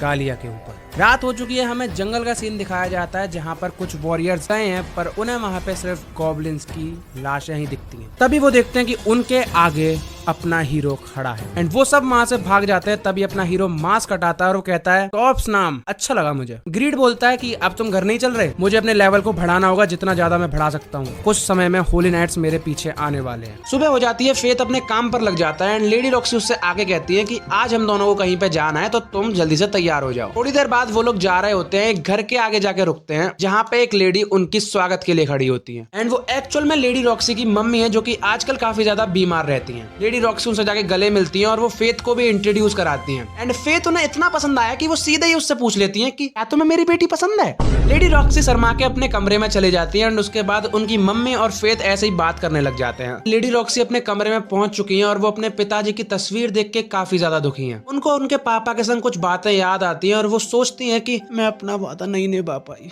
मैं आपकी जैसी नहीं हूँ। उसके बाद फेथ वहाँ पे भी जाके काम में लग जाता है। वो खेतों में से अंगूर तोड़ना शुरू कर देता है। वो लोग फेथ को अंगूर का जूस ऑफर करते हैं एंड उसके बाद वो सब बैठ के बातचीत करना शुरू कर देते हैं। फेथ उनसे सर मासून के बारे में पूछता है एंड देन वो बंदा बताता है वो गालिया के अंदर मारे गए। लेडी रॉक्सी के लिए तो ये काफी मुश्किल रहा होगा, पर अक्सर लेडी रॉक्सी यहाँ पर आया करती है, मॉन्स्टर्स को मारने में हमारी मदद भी करती है। फेथ सुनते ही बोलता है कि मॉन्स्टर्स, और यहाँ पर वैसे तो यहाँ पे बहुत ज्यादा खतरनाक मॉन्स्टर्स नहीं है, बट कुछ कोबोल्ड्स हैं जो कि नॉर्थ की तरफ से यहाँ पे आते हैं। एंड थोड़ी देर बाद ही अपने हीरो को भूख लगना शुरू हो जाती है। इसका मतलब है उसकी स्किल एक्टिवेट हो चुकी है और उसे जल्दी से मॉन्स्टर्स मारने होंगे। शाम हो चुकी है, फेथ ऐसे ही घूम रहा होता है, लेकिन तभी उसे एक लड़की सामने से आती हुई दिखती है जिसके पास बहुत अजीब सा हथियार है और उसने बहुत अजीब कपड़े पहन रखे हैं। फेथ सोचता है कि कौन होगी ये, यार मुझे क्या करना, मैं चलता हूँ। एंड वो सीधे सीधे चलने लग जाता है, लेकिन रास्ते में वो लड़की उसे रोक लेती है। एंड जैसे ही फेथ उसकी तरफ देखता है तो वो शॉक हो जाता है, क्योंकि उसकी भी आंखें लाल थी, बिल्कुल वैसे ही जैसे कि फेथ की हो जाती है उसकी मॉन्स्टर फॉर्म के अंदर। वो लड़की फेथ को थोड़ा गौर से देखती है एंड उसके बाद कहती है कि शायद मैं थोड़ा जल्दी आ गई। एंड उसके बाद वो सीधे वहां से चल देती है और जाते जाते कहती है कि वैसे तो मैं उन कोबोल्ड्स के लिए आई थी, तुम उन्हें मार सकते हो, एक उधार है तुम पे मेरा, हम दोबारा जरूर मिलेंगे। फेथ ग्रीड से पूछता है कि ग्रीड आखिर ये थी कौन। ग्रीड कुछ नहीं बताता है एंड उसके बाद फेथ कहता है कि तुम्हें कुछ तो पता है ना, अक्सर जब मुझे जरूरत नहीं होती है तुम्हारी, तुम हर समय चपड़ चपड़ करते रहते हो, लेकिन आज जब ये लड़की सामने आई तो तुम बहुत खामोश थे। लेडी रॉक्सी सामने से आ रही होती है, वो भी उस लड़की को देख लेती है एंड देन वो दोनों उसके बारे में बातचीत करने लग जाते हैं। लेडी रॉक्सी कहती है कि शायद मुझे लगता है कि ये गालिया से है। एंड फेथ कहता है कि गालिया से, पर वहाँ पे तो कोई भी बचा नहीं था ना, वो सब मर चुके हैं। लेकिन लेडी रॉक्सी कहती है कि नहीं, शायद कुछ बच गए। फिर हमें गालिया का इतिहास बताया जाता है कि 4000 साल पहले गालिया इस दुनिया का सबसे ज्यादा ताकतवर देश था। वो मॉन्स्टर्स के लिए सबसे बड़ा खतरा थे, तो मॉन्स्टर्स ने पूरी आर्मी के साथ उन पे हमला किया था। पूरा देश तबाह हो गया, लगभग सभी लोग मारे गए। एंड फेथ कहता है कि लगता है कुछ अभी भी बच गए। लेडी रॉक्सी कहते हैं कि शायद मैंने कभी कोई गालियन देखा नहीं है। दिन हो जाता है, फेथ और लेडी रॉक्सी कोबोल्ड्स के इलाके में पहुंच चुके हैं। वो लोग कोबोल्ड्स पर नजर रख रहे होते हैं, लेकिन तभी झाड़ियों में से एक बहुत बड़ा कोबोल्ड निकल के आता है। एंड तभी वो लोग एक साथ बोलते हैं कि अरे मजाक कर रहा हूँ, मतलब वो लोग कहते हैं कि ऐसी चीज हमने पहले कभी नहीं देखी। उसको देखते ही फेथ को उसे मारने का मन कर रहा होता है, यानी कि उसकी मॉन्स्टर फॉर्म एक्टिवेट होने वाली है। वो लोग वहां से चले जाते हैं और ये सब गांव वालों को बताते हैं। गांव वाले डर जाते हैं, लेकिन लेडी रॉक्सी उनको दिलासा देती है कि तुम लोग चिंता मत करो, हम उसका सफाया करेंगे। फेथ को पता था कि लेडी रॉक्सी के लिए वो मॉन्स्टर बहुत ज्यादा खतरनाक है, वो उसे नहीं मार पाएंगी। एक एक करके छोटे मोटे कोबोल्ड्स को तो वो मार देता है, लेकिन तब बारी आती है बड़े वाले कोबोल्ड की। वो उस कोबोल्ड पर 2 मैजिक एरो छोड़ता है, लेकिन उनका उस पर कोई असर नहीं हुआ। एंड देन मॉन्स्टर भी अपनी पावर्स को एक्टिवेट कर लेता है। फिर ग्रीड फेथ को बताता है कि इसका एक घूंसा तुम्हारी हड्डियों तक का चूरमा बना देगा। फेथ उसे डॉज करने की कोशिश करता है, लेकिन पूरी तरीके से नहीं कर पाया। वो उसे बहुत मारने की ट्राई करता है, लेकिन हर बार फेल हो जाता है। उसके बाद ग्रीड कहता है कि तुम्हारे लेवल अब काफी ज्यादा हाई हो चुके हैं, तुम मुझे अपने लेवल के 10% दो और मैं अपनी नई फॉर्म खोलता हूँ। फेथ एग्री कर देता है एंड तभी ग्रीड अपनी नई फॉर्म खोलता है एंड उसके बाद फेथ अटैक करता है ब्लडी पेट्रेमिकन एंड मॉन्स्टर का खेल ओवर। एंड मॉन्स्टर के सारे लेवल आके अपने हीरो में जुड़ जाते हैं। सुबह हो जाती है, वहाँ पे लेडी रॉक्सी और उनकी टीम पहुंचती है और वो देखते हैं कि सारे कोबोल्ट मारे जा चुके हैं। एंड वो ये सब आके अपनी मम्मी और फेथ को बता रही होती है कि आखिर कौन होगा इतना ताकतवर जिसने इन सबको मार दिया एक साथ। मैंने कल एक लड़की को देखा था जो कि गालिया से थी। सुना है कि वो लोग होली नाइट से भी ज्यादा ताकतवर होते हैं। वो ये सब बोल रही होती है, लेकिन मम्मी जी के दिमाग में तो कुछ और ही चल रहा होता है। ये फेथ के साथ रह के कितनी ज्यादा खुश रहती है। एंड कुछ देर बाद वो फेथ को अकेले रूम के अंदर बुलाती है। वो फेथ से पूछती है कि क्या तुम रॉक्सी के साथ हमेशा रह सकते हो? उसके पिताजी इस दुनिया में नहीं रहे, मैं भी अब बीमार रहती हूँ। मुझे मालूम है तुम इसका जवाब अभी नहीं दे सकते, तो प्लीज सोच समझ के इसका जवाब जरूर देना। फिर वो लोग वहाँ से चल देते हैं एंड वापस घर की तरफ आ जाते हैं। उसके बाद फेथ ने काफी दिन तक कोई मॉन्स्टर नहीं मारे तो उसकी आंखें लाल होने लग जाती हैं। वो एक होटल के अंदर बैठा होता है, लेकिन तभी वो बुढ़ा इंसान आके बताता है, तुमने सुना वो जो कॉप्स नाम का मॉन्स्टर घूम रहा है उसको मारने के लिए हादो जाने वाला है। अगर तुमने पुराने पार्ट देखे तो तुम्हें पता होगा कि ये हमारे फेथ की बात हो रही है। वो रात को जाके सारे मॉन्स्टर्स को मार देता है और पूरी दुनिया सोच रही है कि वो खुद एक मॉन्स्टर है। कुछ समय में गालिया के अंदर कौन जाएगा इसका भी फैसला होने वाला है। उम्मीद करता हूँ कि वो कोई अच्छा इंसान ना हो। एंड हमें दिखाया जाता है कि गालिया में जाने के लिए लेडी रॉक्सी को चुन लिया गया है। लेडी रॉक्सी अपने पिताजी की कब्र पे आके ये सब बता रही होती है। तभी फेथ पीछे से आके कहता है कि मत जाइए लेडी रॉक्सी, आप कहीं तो शायद आप वापस ना आ पाए। वो उसकी बात नहीं मानती है और गालिया की तरफ रवाना हो जाती है। और हमें पता चलता है कि उनको भेजने का प्लान इन 3 बंदरों का था। रात हो जाती है, अपना हीरो वापस से मॉन्स्टर हंट पर निकल जाता है। एंड वो सोच रहा होता है कि मैं लेडी रॉक्सी को ऐसे नहीं जाने दूंगा, वहाँ पे बहुत ज्यादा खतरा है, मुझे उनकी मदद करनी ही होगी। एंड हम पीछे से देखते हैं कि हादो वहाँ पर पहुंच चुका है इसको मारने के लिए। वो लोग फेथ पर हमला कर देते हैं एंड फेथ उन सभी को मार देता है। ये देखकर हादो की फट चुकी है। एंड तभी फेथ अपना चेहरा हादो को दिखाता है। तेरे जैसा गरीब इतना ताकतवर हो गया कैसे?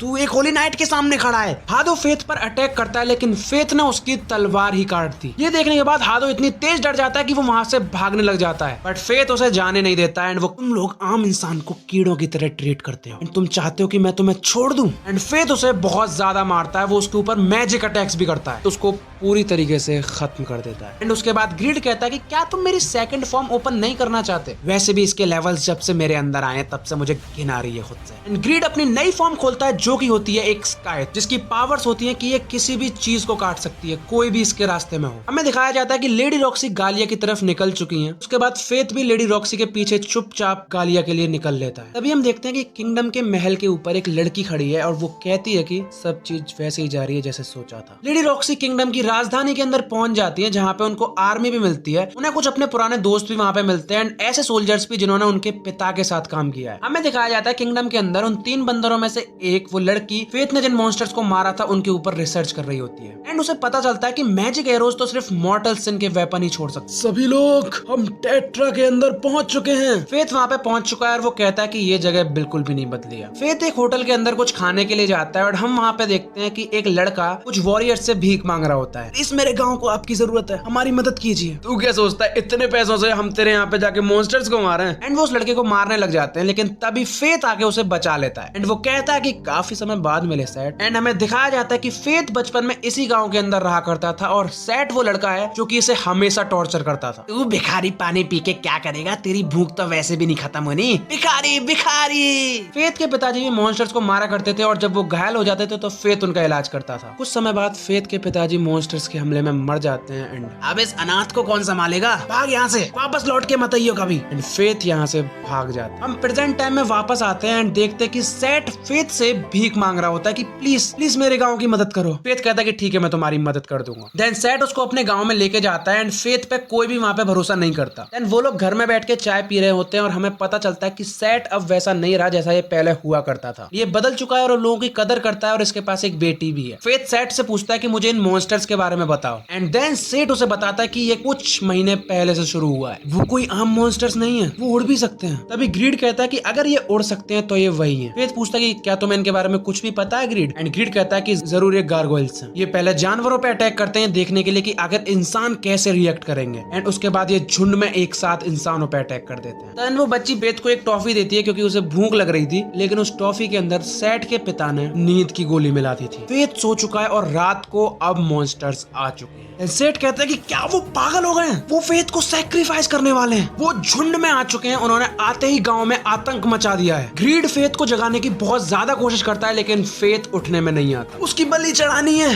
लो इसी की चढ़ गई। सेठ घर में बना के कुछ फेथ को दवाइयां पिलाता है एंड उसके बाद फेथ होश में आता है। वो उससे माफी मांगता है कि ये मेरे पिताजी ने किया था, मुझे माफ कर दो, और इसे नहीं पता है कि इसके पिताजी खाना बन चुके हैं। एंड फेथ भाग के जाता है बाहर और देखता है कि पूरा गांव जल चुका है। मॉन्स्टर्स उस पर हमला कर देते हैं लेकिन वो ग्रीड की सेकंड फॉर्म खोलकर उन हमलों को काट देता है। वो एक एक करके सारे छोटे मोटे मॉन्स्टर्स को मार देता है लेकिन एंड में बचता है उन सब का लीडर, जिसके लेवल्स भी काफी ज्यादा हाई होते हैं, और वो फेथ पर हमला करता है लेकिन उसने उसे बीच में से काट दिया। इतने में सुबह हो जाती है एंड सेठ और फेथ बातचीत कर रहे होते हैं कि पूरा गांव तबाह हो चुका है, मेरे पिताजी भी मारे गए, जमीन पूरी तरीके से बंजर हो चुकी है, यहाँ पे अब कोई भी फसल नहीं उगाई जा सकती। उसके थोड़ी देर बाद सेठ फेथ से कहता है कि मैंने जो तुम्हारे साथ पुराने टाइम में किया है वो कोई माफी के लायक नहीं है। उसके बाद वो दोनों वापस दोस्त बन जाते हैं, लेकिन जाने से पहले फेथ अपने माँ बाप से मिलकर जाता है। हमें लेडी रॉक्सी दिखाई जाती है जो कि गालिया की तरफ निकल चुकी है। हम लोग लैनचेस्टर के इलाकों के काफी पास है एंड एक बुड्ढा इंसान जो उनके साथ है वो कहता है कि लेडी रॉक्सी लैनचेस्टर के इलाकों में थोड़ा संभल के रहना, जब आप वहाँ पहुंच जाओगी तो आप समझ जाओगी। फेथ दिखाया जाता है जो कि बैठ के बग्गी में कहीं पर जा रहा है एंड रास्ते में कुछ चोर लुटेरे आके उसकी बग्गी रोक लेते हैं। तो इसमें जो भी सामान है इधर वापस कर। वो बग्गी वाला फेथ को पकड़ लेता है कसके और कहता है प्लीज मुझे बचा लो, मेरी छोटे छोटे बच्चे हैं, सब मेरा इंतजार कर रहे हैं, तुम ताकतवर हो, प्लीज मुझे रोक लो। एंड तभी हम देखते हैं कि कोई उड़ती हुई चीज आती है एंड वो होती है वही गालियन लड़की जो कि फेथ को उसके किंगडम के अंदर मिली थी। वो कहती है कि क्या मैं भी बग्गी में बैठ सकती हूँ, मुझे भी कहीं जाना है। एंड बग्गी का मालिक कहता है बिल्कुल बिल्कुल मैम आइए, आपके लिए तो फ्रंट सीट है मेरे पास। एंड उस लड़की के हाथ रखते ही पूरी की पूरी बग्गी पलट गई। तभी वो लड़की कहती है कि स्लॉथ अपनी नॉर्मल फॉर्म में वापस जाओ एंड वो बग्गी वापस से सीधी हो जाती है। तभी उन दोनों के बीच में बातचीत होने लग जाती है एंड वो लड़की कहती है कि फेथ तुम्हारे पास ग्लिटनी स्किल है ना। फेथ कहता है कि तुम्हें कैसे पता, मेरे पास भी स्किल ऑफ डेडली सिन है तो मैं बता सकती हूँ। क्या ग्रीड ने तुम्हें इस सब चीजों के बारे में नहीं बताया? ग्रीड मेरा नाम है माइंड द रेथ, मुझे तुमसे मिलके अच्छा लगा। वो लोग एक किंगडम के अंदर पहुंचते हैं जहाँ पे उन्हें एक और रॉयल नाइट दिखता है जिसके ऊपर सारी की सारी लड़कियां फिदा है किंगडम की। देन वो बग्गी वाला उन्हें बताता है कि ये सर रोडोल्फ है जो कि कुछ समय में गालिया के युद्ध में ज्वाइन करने वाले हैं। उसके बाद मायना को नींद आ जाती है रास्ते के अंदर ही और फिर फेथ उसको उठा के ले जाता है। रास्ते में कुछ लोग जा रहे होते हैं एंड ये सिंबल कैसा है एंड वो आगे चलता है और औरों की गर्दन पे भी ये सिंबल्स देखता है लेकिन वो थोड़े से अलग थे। एंड फिर हमें दिखाया जाता है कि ये होली नाइट भी बाकी के होली नाइट्स जैसा ही है। दिन में तो ये अच्छा बनने का दिखावा करता है लेकिन रात में ये मासूमों को सजा देता है। फेथ और मायना एक कमरे के अंदर पहुंचते हैं एंड वहां पे जाके ग्रीड कहता है कि सोचा नहीं था ये अभी तक जिंदा होगी। एंड फेथ उससे पूछता है कि आखिर तुम इसे जानते कैसे हो? एंड ग्रीड उसे बताता है कि हम लोग बहुत ओल्ड पार्टनर है, रास्ते में कई बार मिलते रहते थे और उसकी कुल्हाड़ी वो भी मेरी तरह ही है, वो भी एक वेपन ऑफ मॉर्टल सिन है। फेथ उससे पूछता है कि मायना ने स्किल ऑफ डेडली सिंस के बारे में भी बताया था, वो क्या चीज है? देन ग्रीड कहता है कि तो अब समय आ चुका है कि तुम इन चीजों के बारे में जान लो फेथ। कुछ स्किल्स इस दुनिया में डिवाइन लॉस के खिलाफ बनी थी, ग्लटनी,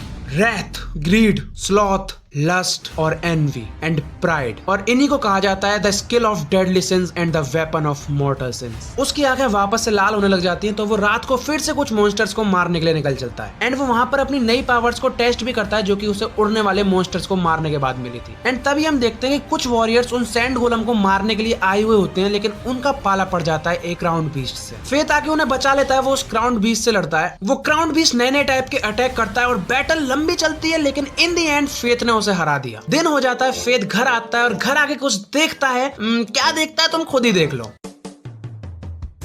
मायना क्या कर रही हो, कुछ कपड़े पहनो यार। वो कहती है कि तुम्हें गंदे ख्याल आ रहे हैं ना। वो कहती है कि मैं सैंड गोलम्स को मारने जा रही हूँ, मैं उन्हें पहले ही मार आया, वो मेरा इनाम था। ठीक है यार, आधा ले लेना। फेथ अपना इनाम ले रहा होता है लेकिन तभी वहाँ पे वो होली नाइट आ जाता है। वो कहता है कि मैंने तो तुम्हें ऑर्डर्स नहीं दिए थे, आखिर जाके तुमने उसे मारा कौन से? और ये लड़की कौन है? काफी ज्यादा खूबसूरत। ये दोनों शहर से भाग जाते हैं क्योंकि अगर पकड़े गए तो बहुत बुरे पिटेंगे। वो दोनों रास्ते में ही लड़ जाते हैं और इनकी वजह से बग्गी का पहिया टूट जाता है। ये दोनों एक किंगडम के अंदर रुकते हैं। फेथ कहता है कि हम लोग गालिया के इतनी ज्यादा करीब हैं, फिर भी ये गांव काफी ज्यादा शांत लग रहा है। लगता है किसी बहुत ताकतवर इंसान ने इनको प्रोटेक्ट करके रखा है। ये रास्ते में जा रहे होते हैं लेकिन तभी वहाँ पे एक बुढ़ा इंसान बैठा हुआ होता है। वो इस विलेज के चीफ होते हैं। उनको देख के फेथ कहता है कि तुम एक होली नाइट हो, है ना? क्या तुम यहाँ पर रुकने आए हो? मैं चाहता हूँ कि तुम मेरे से एक दो हाथ करो, उसके बाद हम डिसाइड करेंगे। फेथ आइडेंटिफाई यूज करने की कोशिश करता है लेकिन वो व्यक्ति पहचान लेता है कि आइडेंटिफाई, हाँ हमारा लेवल तो एक है लेकिन तुम्हारे स्टेट्स 20 लाख से भी ज्यादा। फेथ शॉक हो जाता है कि तुमने मुझ पर आइडेंटिफाई कब यूज करी। वो दोनों फाइट करते हैं जिसमें उस बुढ़े इंसान ने फेथ को हरा दिया। फेथ कहता है कि इसका मतलब मैं यहाँ पे नहीं रह सकता, है ना? नहीं तुम यहाँ रह सकते हो बट एक कंडीशन है, तुम्हारे रुकने पर मैं तुम्हें ट्रेन करूँ। फेथ उनका ऑफर मान जाता है और उसके बाद वो अपना इंट्रोडक्शन देते हैं कि मैं हूँ आरोन बारबाटोस। उसके बाद वहाँ पे मायना भी आ जाती है। वो दोनों काफी ज्यादा ट्रेन करते हैं एंड उसके बाद शाम हो जाती है। आरोन अपने घर में जाते हैं एंड उसके बाद उनकी आवाज आती है, ये क्या है? फेथ भाग के जाता है एंड देखता है कि ये लड़की ने तो सारा खाना खा लिया। फेथ को गुस्सा आ जाती है एंड फेथ ने उसके पूरे चेहरे पे ड्राइंग्स बना दी। नेक्स्ट डे वो लोग फिर से ट्रेनिंग करने लग जाते हैं एंड बीच में ही मायना आती है एंड वो उसके पूरे चेहरे पे ड्राइंग बना देती है। वो लोग रात को डिनर कर रहे होते हैं एंड तभी आरोन उन्हें अपनी बैक स्टोरी बताता है। वो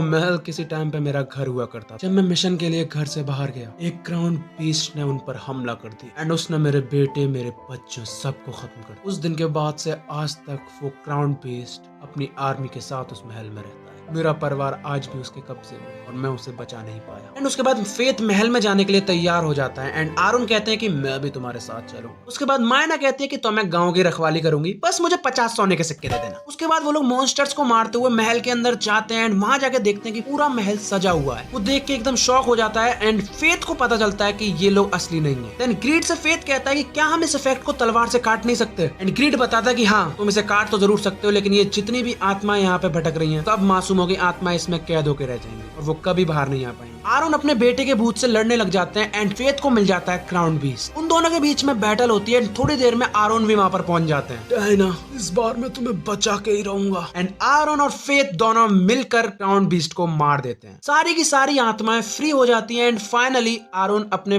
बच्चे और अपनी बीवी से वापस मिल पाते हैं। उन दोनों की आत्माएं भी ऊपरी दुनिया के अंदर चली जाती हैं एंड में। उसके बाद फाइनली क्राउन बीस्ट मर जाता है एंड वो लोग वापस से गाँव के अंदर पहुंचते हैं। मायना को उसके सोने के सिक्के मिल जाते हैं एंड आरोन कहते हैं, मैंने तुम्हें कहीं देखा है, पहले मुझे ये चीज याद नहीं आई पर अब मुझे याद आई। 50 साल पहले जब यहाँ मॉन्स्टर्स आए थे तो तुमने हमारी मदद काफी की। उस टाइम पर तुम वॉरियर हुआ करती थी। देन मायना कहती है कि तुम्हारी याददाश्त काफी अच्छी है आरोन, अगर तुम कुछ 1000 साल की ट्रेनिंग और करो तो शायद तुम मेरी बराबर हो जाओ। वैसे तो ह्यूमंस की अपनी एक लिमिट होती है। देन आरोन उससे पूछते हैं, तो अगर ह्यूमंस की लिमिट होती है तो फिर तुम कौन हो? कि मैं एक फैंटम जिन्हें मरने की इजाजत नहीं होती। वापस हमें अपना मेन किंगडम दिखाया जाता है जहाँ पे ये 3 बंदरों में से 2 बात कर रहे होते हैं एंड पीछे से एक इंसान आता है एंड वो उनको बताता है, हाँ 2 मारे गए। कॉप्स कोई मॉन्स्टर नहीं, एक वॉरियर है और उसने ही उन्हें मारा है। कॉप्स, आखिर ये है कौन? उसके जाने के बाद लेडी रॉक्सी उस शहर के अंदर पहुंच जाती हैं। वहाँ पे वो आरोन से भी मिलती हैं और तब हमें बताया जाता है कि आरोन कोई आम होली नाइट नहीं है, वो पूरे कंट्री की ग्रेट 5 फैमिलीज में से एक के लीडर है। लेडी रॉक्सी उनसे पूछती है कि सर आरोन, इस महल के ऊपर तो क्राउन बीस्ट का कब्जा था ना, मुझे तो ऐसा कुछ भी नहीं दिख रहा है। देन आरोन उन्हें बताते हैं कि वो मर चुका है, मैंने और एक लड़का जो यहाँ से गुजरा था उसने मिलकर इसे मार दिया। देन लेडी रॉक्सी उस लड़के का नाम पूछती है कि क्या आप हमें उस लड़के का नाम बता सकते हो? वो जरूर कोई ताकतवर वॉरियर ही रहा होगा। बट फेथ आरोन से वादा लेके गया था कि अगर कोई भी मेरे बारे में पूछता हुआ आए तो फिर आपको मेरा नाम नहीं बताना है। इसलिए आरोन उन्हें नाम नहीं बताते हैं और वो लोग फिर ऐसे ही बात करने लग जाते हैं। तभी हमें पता चलता है कि आरोन लेडी रॉक्सी के पिताजी मासून के काफी अच्छे दोस्त हुआ करते थे और उन्होंने ही इनका नाम लेडी रॉक्सी रखा था। देन लेडी रॉक्सी उन्हें बताते हैं कि मासून मारे गए डिवाइन ड्रैगन के हाथों और उन्हीं की जगह पे मैं उनका बदला लेने के लिए गालिया में जा रही हूँ। मैं तुम्हें ट्रेनिंग दूंगा ताकि तुम अपने पिता और मेरे दोस्त मासून का बदला ले सको। इतने में फेथ और मायना गालिया के अंदर पहुंच चुके हैं। मायना कहती है कि ये वही जगह है जहाँ पर मैं पैदा हुई थी, मुझे कुछ भी याद नहीं है क्योंकि पैदा होते ही मुझे कैपिटल के अंदर ले जाया गया था। फेथ कहता है कि कैपिटल? मैंने सोचा था कि 4000 साल पहले पूरा का पूरा गालिया खत्म हो गया था। मायना एक जगह पर जाकर रुकती है जहाँ पर बहुत बड़ा ककून होता है। वो कहती है कि यही है वो। एंड इतने में ग्रीड कहता है कि वाह, एक बच भी गया। फेथ पूछता है क्या मतलब है तुम्हारा ग्रीड? देन ग्रीड उसे समझाता है कि चिमेरा ये एक बायोलॉजिकल वेपन है जो कि गालिया की मिलिट्री टेस्ट किया करती थी अपने पुराने समय के अंदर। ये सारे के सारे उसी समय पर खत्म हो जाने चाहिए थे लेकिन लगता है कि कुछ बच गए। फेथ कहता है कि क्या हमें इस चीज से लड़ना होगा? वो अपनी स्किल को यूज करके उसके स्टैट्स देखता है जो कि बहुत ही ज्यादा थे। तब मायना कहती है कि जब तक उसकी सोल उससे जुड़ी रहेगी तुम कितना भी मार लेना लेकिन वो नहीं मर सकता, इसलिए मुझे तुम्हारी जरूरत थी। तुम्हारी ग्लिटनी की पावर उसकी सोल को खत्म कर सकती है। चलो शुरू करते हैं। मायना उस ककून के ऊपर अटैक करती है एंड उसमें से निकल के आता है एक मॉन्स्टर, लेकिन उस मॉन्स्टर के बीच में एक इंसान बैठा हुआ है। फेथ उससे पूछता है कि आखिर ये कौन है? ग्रीड उसे बताता है कि उसकी आंखों में मत देखना वरना तुम उसी समय फ्रीज हो जाओगे। देन मायना कहती है कि तुम्हें उसी को खत्म करना है। देन फेथ सोचता है कि अगर मैंने इसे मारा तो इसकी आत्मा जिंदगी भर के लिए कैद होकर रह जाएगी। मायना कहती है भोले मत बनो फेथ। एंड उन सब की बैटल स्टार्ट हो जाती है। वो लोग चिमेरा पर अटैक करते हैं, उसको बहुत ज्यादा मारते हैं, बट फिर चिमेरा अपनी सेकंड फॉर्म खोल लेता है। फेथ के पास भी कोई चारा नहीं होता, उसको भी अपनी मॉन्स्टर फॉर्म खोलनी पड़ती है। देन उन तीनों की बहुत लंबी बैटल होती है, लेकिन इन दी एंड फेथ ने उसको मार दिया। जैसे ही फेथ उस लड़की को अटैक के अंदर टच करता है, उसकी टेलीपैथी स्किल एक्टिवेट हो जाती है एंड उसको उसकी सारी यादें दिखने लग जाती हैं। उसकी यादों में उसे दिखता है कि उस लड़की की जिंदगी एक लैब में भी थी एंड मायना भी उसी के साथ वहाँ पर है। हर बार की तरह पावरफुल फील नहीं हो रहा किसी को मार के, मुझे ऐसा लग रहा है कि मैं दुखी हूँ। एंड देन ग्रीड उससे कहता है, अपने ही जैसे किसी को मारकर मजा नहीं आता, सिर्फ दुख मिलता है। अपने जैसे क्या कहना चाहते हो ग्रीड? सुबह हो जाती है, मायना वहाँ पर खड़ी होती है एंड फेथ उससे पूछता है कि क्या तुम इस लड़की को जानती थी? मायना कहती है कि कई साल बीत गए, मुझे कुछ भी नहीं याद है, बस इतना पता है कि अगर कोई एक बार चिमेरा बन जाए तो उसको मारना ही पड़ता है। फेथ सोच रहा होता है कि मॉन्स्टर, हाँ वो तो किसी दिन मैं भी बन सकता हूँ अगर मैं अपनी मॉन्स्टर फॉर्म कंट्रोल नहीं कर पाया। ए मायना, अगर मैं कभी कंट्रोल खो दूं तो प्लीज मुझे मार देना। शाम हो जाती है, दोनों के रास्ते अलग हो जाते हैं, लेकिन जाने से पहले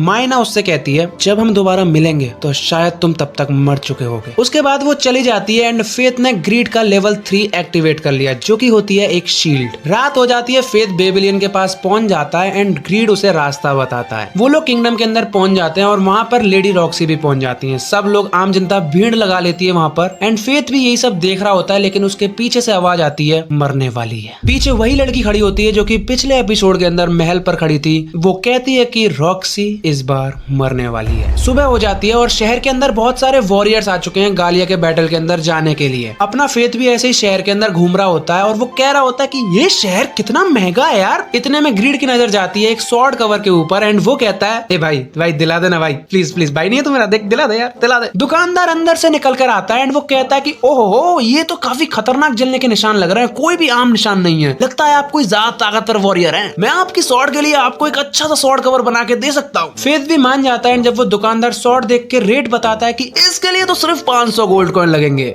वो दोनों दुकान से भाग गए। शाम हो जाती है, वो लोग शहर से बाहर कुछ मॉन्स्टर्स को मारने के लिए चले जाते हैं ताकि अपने खाने पीने के लिए पैसे जमा कर पाएं। शहर के बॉर्डर को थोड़ा सा पार करते ही गालिया आ जाता है जहाँ पर जहरीली हवाएं चल रही हैं। वो वहाँ पे जाके छोटे मोटे मॉन्स्टर्स को मार देता है एंड फर्स्ट टाइम ग्रीड की शील्ड फॉर्म का भी यूज करता है। सुबह होते ही वो उन ऑर्क्स के बदले में पैसे लेने आ जाता है एंड वहाँ पे सब लोग देख के शॉक हो जाते हैं। वो उसके संग बदतमीजी करने लग जाते हैं कि ए ये तूने नहीं मारे, जरूर ये तूने कहीं से चुराए होंगे। वो सब उस पर हमला कर देते हैं एंड फेथ उन सबको पीट देता है। बट इतने में वहाँ पर लेडी रॉक्सी आ जाती हैं। वो पूरी सिचुएशन समझती हैं एंड उसके बाद फेथ को माफ कर देती हैं। फिर लेडी रॉक्सी जाने से पहले कह के जाती हैं कि मिस्टर कॉप्स, आप अपने पहनावे का कुछ करें क्योंकि ये बहुत गंदा लग रहा है। फेथ शर्मा के बेचारा वहां से भाग जाता है। वो रोड पे जा रहा होता है सोचते हुए कि क्या करूं, मेरे पास तो इतने पैसे ही नहीं है कि मैं कपड़े खरीद सकूं। बट इतने में पीछे से वो दुकानदार आता है एंड वो कहता है कि अरे मैंने सुना कि तुमने उन सब लोगों को मार दिया, क्या तुम सच में इतने ताकतवर हो? क्या तुम मेरे साथ बिजनेस कर सकते हो? मैं तुम्हारे लिए एक अच्छा सा सूट बनाऊंगा एंड तुमको बस उसे पहन के घूमना है। तुम जैसा वॉरियर अगर उसको पहन के घूमेगा तो मेरी दुकान का फ्री में प्रमोशन होगा। फेथ खुश हो जाता है एंड डील पक्की। रात हो जाती है, फेथ कुछ खाने जा रहा होता है एंड तभी वो देखता है कि एक पब के आगे बहुत ज्यादा भीड़ लग रही होती है। वो अंदर जाके देखता है तो वहाँ पर वही नीले बाल वाली लड़की थी एंड उसको सब लड़के बैठ के घूर रहे हैं। फेथ उसको देखता है एंड उसको कुछ होने लग जाता है, वो उस पे से अपनी नजरें नहीं हटा पाता। तभी वो लड़की आके उससे कहती है कि मैं तुम्हारा ही इंतजार कर रही थी फेथ। तभी वो समझ जाता है कि उसके पास भी स्किल ऑफ डेडली सिंस है एंड वो लड़की अपना नाम बताती है कि मेरा नाम है आयरिस,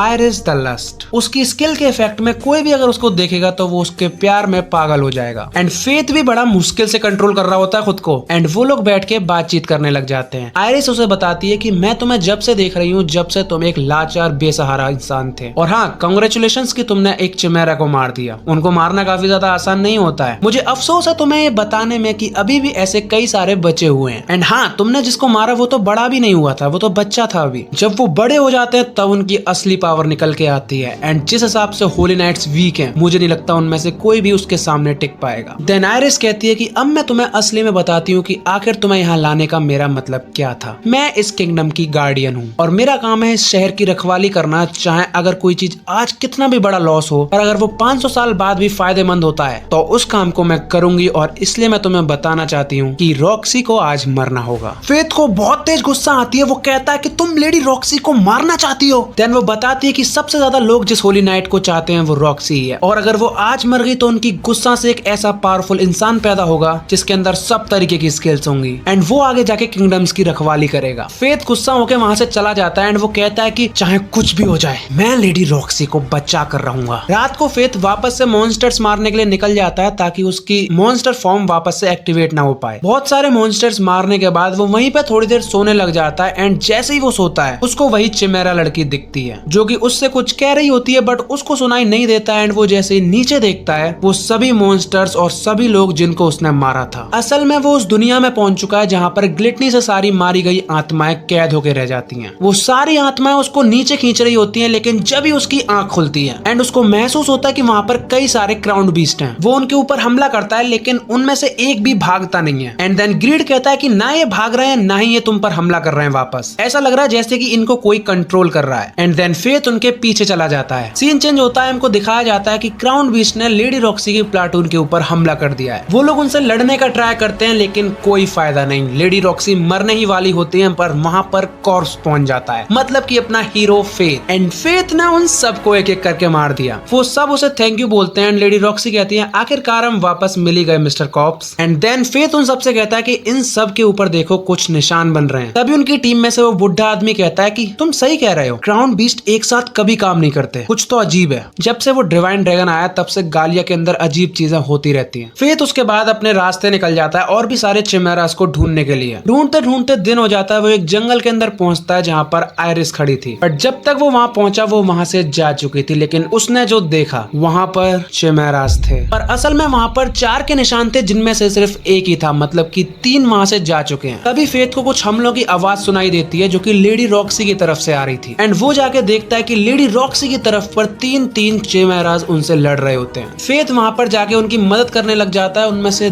2 चिमेरास को तो उन्होंने मार दिया लेकिन एक ने पीछे से हमला कर लेडी रॉक्सी एंड फेथ को जमीन में गिरा दिया। फेथ जब उठता है तो वो देखता है कि उसका मास्क उसके चेहरे पे से हट चुका है एंड लेडी रॉक्सी अगर जागती है तो वो ये देख लेंगी। लेडी रॉक्सी भी उठ जाती है एंड उसके बाद वो लोग थोड़ी बहुत ऐसी बात कर रहे होते हैं, लेकिन इतने में चिमेरा नीचे आ चुका है एंड फेथ ने उसे मार दिया। उसके बाद वो लोग ऊपर आ जाते हैं एंड देन रात हो जाती है और कोई गालिया के रेगिस्तानों में से आ रहा होता है जिसने बिल्कुल फेथ की तरह कपड़े पहने हैं एंड उसी की तरह मास्क लगाया हुआ है। अगला दिन शुरू हो जाता है एंड लेडी रॉक्सी बीच शहर के अंदर फेथ को चैलेंज कर देती हैं कि तुम्हारे खिलाफ इतनी सारी कंप्लेंट्स आ रही हैं, अब तुम्हें मुझसे लड़ना होगा। होली नाइट होने की वजह से मैं तुम्हें माफ नहीं कर सकती। लेडी रॉक्सी उस पर हमला कर देती है लेकिन फेथ सिर्फ डॉज ही कर रहा होता है। फिर वो उसे मजबूर कर देती है अटैक करने के लिए और जैसे ही वो अटैक करना शुरू करता है लेडी रॉक्सी हारने वाली होती है, बट फेथ उन्हें जानबूझ के जिता देता है वरना उनकी बदनामी हो जाएगी पूरे शहर के अंदर। एंड लेडी रॉक्सी उससे पूछती है कि आखिर तुमने ऐसा क्यों किया और तुम्हारा लड़ने का स्टाइल ये काफी ज्यादा सर आरोन से मिलता है। सच बताना, क्या तुम वही वॉरियर हो जिसने सर आरोन के साथ मिलकर क्राउन बीस्ट को हराया था एंड उनका महल बीवी बच्चे उनको वापस दिलाए? फेथ कहता है कि अगर मैं हूँ भी तो इससे तुम्हें क्या लेना देना, तुम अपने रास्ते जाओ और मैं अपने रास्ते। देन फेथ अपने रास्ते जा रहा होता है, तभी वो बुढ़ा आदमी यानी कि मूगान उसे रोक लेता है एंड वो कहता है कि तुमने कल काफी अच्छे से लड़ाई करी उन चिमेरास से। मेरी फैमिली काफी ज्यादा गालिया के बारे में पढ़ती हुई आ रही है तो इसलिए मुझे उन चिमेरास के बारे में थोड़ा बहुत पता है। कोर की जगह पे एक मॉन्स्टर को यूज करना काफी ज्यादा अजीब है। मेरी बेटी भी एक स्कॉलर है तो वो इन चीजों को काफी अच्छे से समझ लेती है। देन फेथ कहता है कि अगर ऐसी बात है तो तुम्हें अपनी बेटी को चिमेरास के बारे में दिखाना चाहिए। एंड देन मूगान कहता है क्या तुम चाहते हो मैं तुम्हें अपनी बेटी से मिलवाऊं?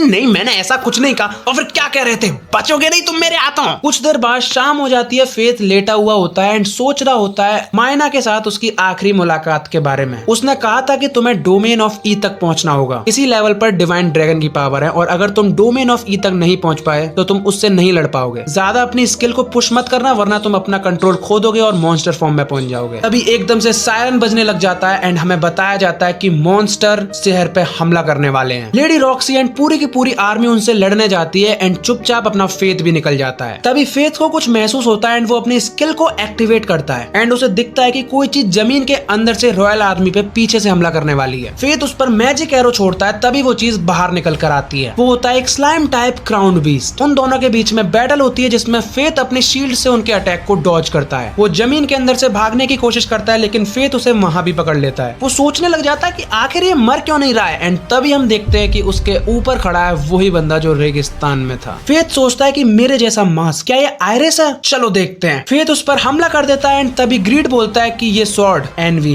ये एक वेपन ऑफ मॉर्टल सिन है, बिल्कुल मेरी तरह। क्या ये सच में आयरिस है? फेथ उस पर हमला करता है लेकिन उससे पहले 3 स्लाइम उसके पीछे से निकल के आते हैं और फेथ उनसे लड़ने लग जाता है। फेथ उन स्लाइम्स को मारने के बाद उस पर अटैक करता है पर उनका उस पर कोई असर नहीं होता। देन वो बंदा कहता है कि अपने स्टैट्स को एक बार देखो, एक इंसान जितना आगे पहुंच सकता है तुम उतनी आगे पहुंच चुके हो। अगर तुम्हें इससे आगे जाना है तो तुम्हें डोमेन ई तक पहुंचना होगा। जो एक बार डोमेन ई तक पहुंच जाता है उसको किसी के अटैक्स का कोई असर नहीं होता। मतलब इस बंदे की पावर डोमेन ई लेवल पर है। फेथ उस पर बहुत अटैक करने की कोशिश करता है लेकिन हर बार नाकामयाब। उसके मुंह से खून आने लग जाते हैं। तभी वो बंदा उसके सामने आता है एंड कहता है कि तुम्हारा खेल खत्म फेथ। एंड फेथ सोच रहा होता है कि मैं मरने के लिए तैयार हूँ, मुझे पावर्स दो ग्लिटनी, मुझे पावर्स दो अपनी सारी। एंड हम देखते हैं कि फेथ डोमेन ई तक पहुंच चुका है। अब फेथ उसके सारे अटैक्स को क्लियरली देख पा रहा है एंड उस पर अटैक भी कर पा रहा है। वो उस पर अटैक करता है एंड उसका मास्क तोड़ देता है एंड वो देखता है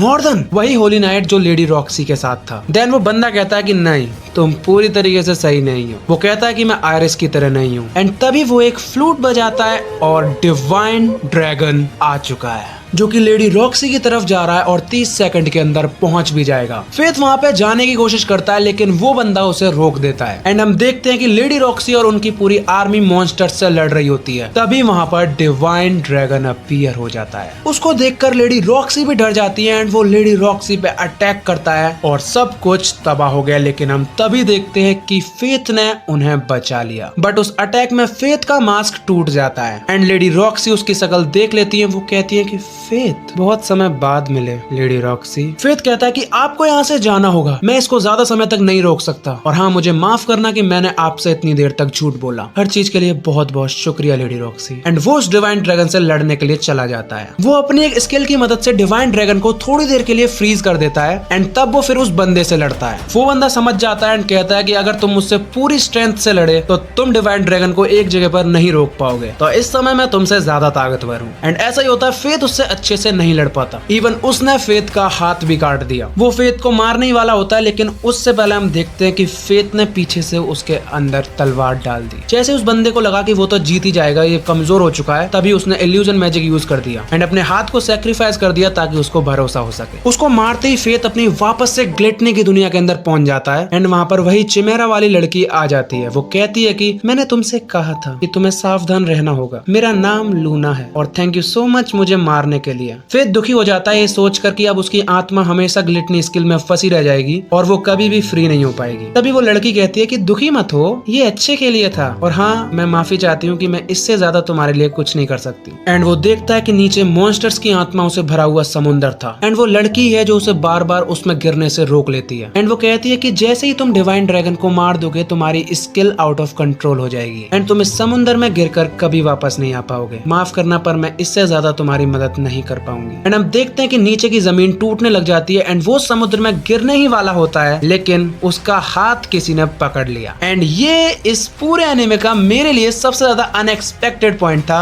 हम देखते हैं कि वहां पर ग्रीड आ जाता है। वो कहता है कि मैं तभी सोच रहा था तुम इतने शांत कैसे हो गए, तो तुम यहाँ पे फंसे पड़े हो। वो जगह पूरी टूटने लग जाती है एंड फेथ उस लड़की से कहता है कि थैंक यू तुम्हारी मदद के लिए। हम लोग वापस से रियल दुनिया के अंदर आते हैं जहाँ पर डिवाइन ड्रैगन से फेथ को लड़ना है। डिवाइन ड्रैगन उसके मैजिक से फ्री हो चुका है एंड अब इन दोनों की बैटल स्टार्ट होती है। देन उन दोनों की बैटल स्टार्ट होती है एंड फेथ बहुत सारी मुश्किलों के बाद उसको मार देता है। बट असली प्रॉब्लम तो अब आती है। उसको मारने के बाद फेथ की पावर आउट ऑफ कंट्रोल होने ही वाली होती है लेकिन उससे पहले वो अपनी कई सारे लेवल्स को ग्रीड के अंदर ट्रांसफर कर देता है एंड उसकी नई फॉर्म खोल देता है। वो बेहोश हो जाता है एंड इतनी देर में वहां पर मायना आ जाती है। फेथ कहता है कि मायना, तुमने मुझसे वादा किया था, मार दो मुझे।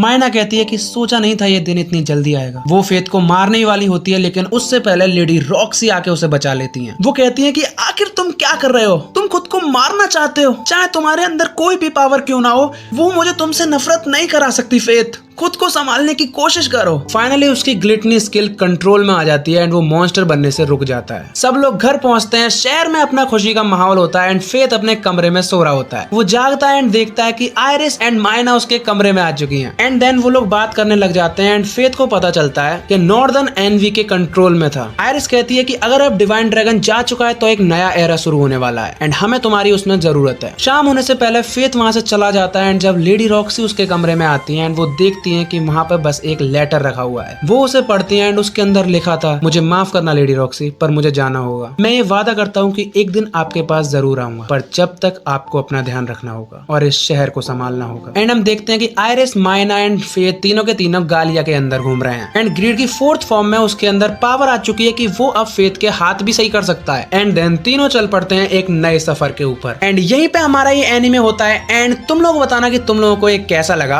अब तक इसके जितने भी एपिसोड्स आए थे मैंने सारे कवर कर दिए। आगे के एपिसोड शायद 2026 के एंड में आना शुरू हो जाए, तो जैसे ही आएंगे मैं उनको भी कवर कर दूंगा। और वीडियो पसंद आई हो तो दबा देना लाइक एंड सब्सक्राइब बटन की बात कर रहा हूं मैं। एंड मिलते हैं एक नए एनीमे के साथ, तब तक के लिए बाय बाय।